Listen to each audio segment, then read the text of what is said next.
ఇవాళ మనము యూనిట్ 6 అంటే ఇండస్ట్రియల్ సెక్టార్ సెకండ్ ఇయర్ వాళ్ళకి యూనిట్ 6 ఇండస్ట్రియల్ సెక్టార్ చాప్టర్లో మెయిన్ ఆన్సర్ ఇండస్ట్రీస్ అసలు ఎలా డెవలప్ అయ్యాయి దాని గురించి మనం ఇవాళ తెలుసుకుంటున్నాము. నేచర్ ఆఫ్ ఇండస్ట్రియల్ డెవలప్మెంట్ ఇది ఒక 5 మార్క్స్కైనా 10 మార్క్స్కైనా రావచ్చు ఆన్సర్. సో కాన్సన్ట్రేటెడ్గా వినండి, నేను ఈజీగానే చెప్తాను. యాక్చువల్లీ ఫస్ట్ మనని ఇండియాని బ్రిటిషర్స్ పాలించేవాళ్ళు కదా. వాళ్ళు ఇండియాని ఎలా ట్రీట్ చేసేవాళ్ళంటే ఇండియాలో ఉన్న రా మెటీరియల్స్ అన్నీ వాళ్ళు తీసుకొని వెళ్ళి వాళ్ళ కంట్రీస్లో వాళ్ళు ఏమంటారు వాటిని యూజ్ చేసుకునేవాళ్ళు.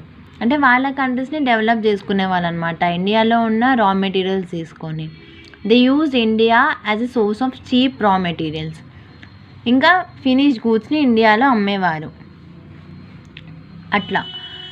And they did not make any effort to develop infrastructure. వాళ్ళు కొంచెం కూడా వాళ్ళకి అసలు థాట్ కూడా రాలేదు ఇండియాలో ఇండస్ట్రీస్ పెడదాం అనేసి. వాళ్ళు ఏం ఆలోచించలేదు. They did not develop any industry in India అనమాట. After independence need for capital goods increased. అంటే ఇండిపెండెన్స్ వచ్చిన తర్వాత బ్రిటిషర్స్ వెళ్ళిపోయిన తర్వాత ఇండియాకి ఏమనిపించిందంటే క్యాపిటల్ గూడ్స్ యొక్క అవసరం మనకు చాలా ఉంది అనిపించింది. క్యాపిటల్ గూడ్స్ అంటే ప్రొడ్యూసర్ గూడ్స్ అనమాట. ప్రొడ్యూసర్ గూడ్స్ అంటే ఏవైతే మెటీరియల్స్ అంటే ఫినిష్డ్ గూడ్స్ని ప్రొడ్యూస్ చేసాయో అవి. అంటే ఫర్ ఎగ్జాంపుల్ రా మెటీరియల్స్ ఇంకా మెషినరీ బెస్ట్ ఎగ్జాంపుల్స్ అబ్బా క్యాపిటల్ గూడ్స్కి. అంటే అవి లేకపోతే మనకి ఫైనల్ గూడ్స్ అనేవి రావు. Next rapid growth of capital goods in industry. అసలు ఇండిపెండెన్స్ తర్వాత ఏమనుకున్నారంటే rapid growth of capital goods industries.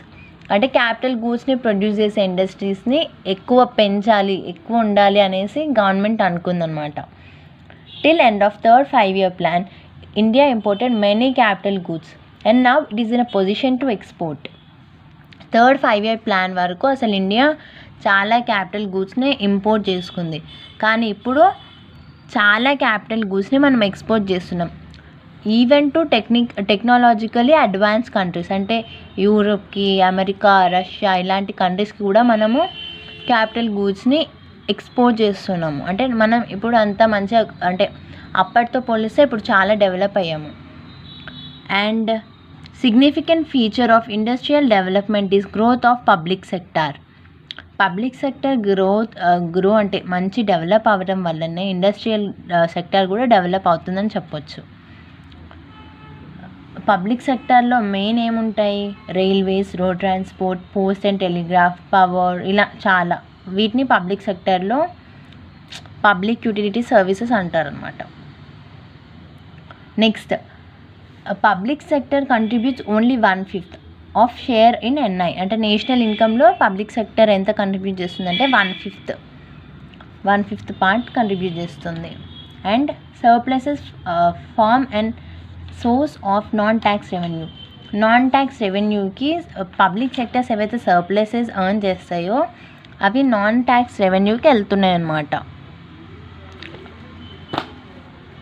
ఇది ఇండస్ట్రీస్ ఇక్కడ డెవలప్ అవుతున్నాయి. మీరు గమనిస్తే ఫస్ట్ బ్రిటిషర్స్ వచ్చారు ఇండియాలో, రా మెటీరియల్స్ తీసుకొని వాళ్ళ కంట్రీలో వాడుకున్నారు, వాళ్ళ కంట్రీస్ని డెవలప్ చేసుకున్నారు. కానీ ఇండియాలో కొంచెం కూడా వాళ్ళు డెవలప్ చేయడానికి ట్రై చేయలేదు ఇండస్ట్రీస్ని. కానీ ఇండిపెండెన్స్ తర్వాత మన ఇండియాలో వాళ్ళకి క్యాపిటల్ గూడ్స్ అవసరం చాలా వచ్చింది. అంటే మెషినరీ, రా మెటీరియల్స్ అవసరం చాలా వచ్చింది. సో క్యాపిటల్ గూడ్స్ని ప్రొడ్యూస్ చేసే ఇండస్ట్రీస్ ఉండాలని చెప్పేసి క్యాపిటల్ గూడ్స్ యొక్క ఇండస్ట్రీస్ని మనము తొందరగా ఎక్కువ చేసామన్నమాట, ప్రమోట్ చేస్తూ ఉన్నాము. సో థర్డ్ 5-year plan వరకు ఏమైందంటే మనం ఇండియా క్యాపిటల్ గూడ్స్ని ఇంపోర్ట్ చేసుకుంది. కానీ ఇప్పుడు it is exporting these capital goods to even advance countries. So we can see the growth అనమాట. ఈ గ్రోత్ ఎందుకు వచ్చిందంటే main reason growth of public sector వల్ల ఇండస్ట్రియల్ సెక్టార్ గ్రో అయింది. పబ్లిక్ సెక్టర్ ఎంత కంట్రిబ్యూట్ చేస్తుంది అంటే 1/5 పార్ట్. ఇంకా పబ్లిక్ సెక్టార్కి సర్ప్లస్ రెవెన్యూ వస్తుంది కదా, ఆ సర్ప్లస్ రెవెన్యూ ఎక్కడికి వెళ్తుంది అంటే అదొక నాన్ ట్యాక్స్ రెవెన్యూకి ఒక సోర్స్ అనమాట. నాన్ ట్యాక్స్ రెవెన్యూలో అదొక పార్ట్. సర్ప్లసెస్ అంటే ఎక్స్ట్రా అమౌంట్ పబ్లిక్ సెక్టర్స్ వాళ్ళకి ఏదైతే వస్తుందో. నెక్స్ట్ ఇట్లా ఇండస్ట్రీస్ అన్నీ డెవలప్ అవ్వడం వల్ల మెయిన్ ఆబ్జెక్టివ్ అసలు ఎందుకు డెవలప్ అవుతున్నాయంటే ఆఫర్ జాబ్ ఆపర్చునిటీస్. అంటే చాలామంది యూత్కి ఎంప్లాయ్మెంట్ ఆపర్చునిటీస్ లేవు. సో ఇండస్ట్రీస్ డెవలప్ అవ్వడం వల్ల జాబ్ ఆపర్చునిటీస్ పెరుగుతాయి. 1951 5-year ప్లాన్ దేని గురించి వచ్చిందంటే అగ్రో బేస్డ్ ఇండస్ట్రీస్, అంటే అగ్రికల్చర్కి యూజ్ అయ్యే ఇండస్ట్రీస్. దీనివల్ల ఏమవుతుందంటే అగ్రికల్చర్ డెవలప్ అవుతుంది, ఇండస్ట్రియల్ సెక్టార్ కూడా డెవలప్ అవుతుంది. అంటే బోత్ విల్ డెవలప్ అనమాట. Both sectors will develop. In terms of employment and number of factories Maharashtra is in the first place. అంటే మహారాష్ట్రలో ఇండస్ట్రియల్ సెక్టార్లో ఎక్కువ జాబ్ ఆపర్చునిటీస్ ఉన్నాయి. ఇంకా number of factories are also high అనమాట. Next Tamil Nadu, next Gujarat, next former AP, అంటే erstwhile AP and UP. In terms of working capital మళ్ళీ Maharashtra first, next Gujarat, next Tamil Nadu, UP, Karnataka, erstwhile AP, Haryana. ఎగ్జామ్లో మీరు first 3 రాస్తే గుర్తుపెట్టుకుని రాస్తే చాలు. లాస్ట్ అండ్ కన్క్లూజన్ పాయింట్లో ఏం రాయండి, India became 6th industrialised country. ఎందుకు అంటే అది అన్ని వెరైటీ ఆఫ్ గూడ్స్ని, క్యాపిటల్ గూడ్స్ని ప్రొడ్యూస్ చేయడం వల్ల, దానివల్ల ఎంప్లాయ్మెంట్ జనరేషన్ కూడా పెరిగింది కాబట్టి.